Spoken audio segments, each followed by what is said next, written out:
তাহারে চিনতে পারে। এটা অতিথি থাকার মতো যে জায়গাটা ওই রকমই ছিল আসলে মূল জায়গাটা। এখন আমরা ওইটাকে একটা ফ্যামিলি হাউস বানিয়ে নিয়েছি। বাড়িতে এসেও আমি প্রথমেই দখল করে নিয়েছি এই ঘরটা, তারপরে তোমরা বাবা যাও, সব তোমাদের। হাজব্যান্ডের পরে ওই দিকটা হচ্ছে দিদির রাজ্য, আর এই দিক হচ্ছে আমার রাজ্য। সো রানীর সাথে রাজার এরকমই জীবন যেমন।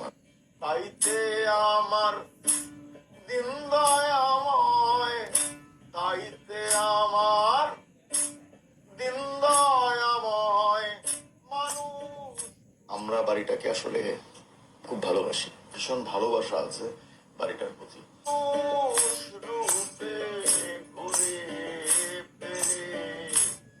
বারবার আমার কথার মধ্যে আমি আমার পূর্বপুরুষকে টেনে আনি।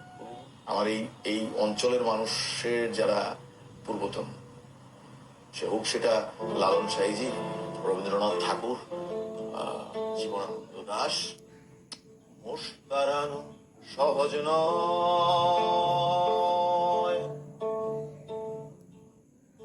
আছে পাকা দুটো সিংহের ভয়। পুরনো বাড়ি, পুরনো মানুষ আমাকে অনেক গল্প শোনায়। আমি পুরনো কোনো মানুষ পেলে আমি তার কাছে চুপ করে গল্প শুনি। আমি পুরনো যে কোনো কিছুকে আদর করি, আমি বারবার আমার কথার মধ্যে আমি আমার পূর্বপুরুষকে টেনে আনি। পূর্বপুরুষ মানে আমার বাবা, আমার দাদা, আমার দাদার দাদা না,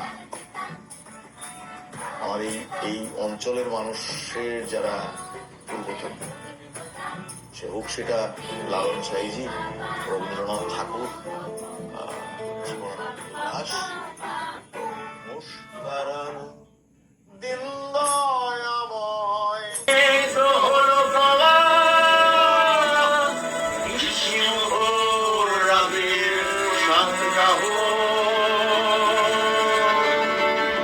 এবার এসো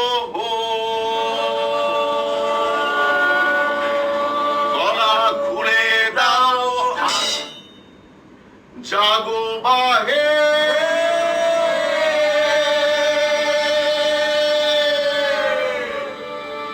কণ্ঠে সবাদ,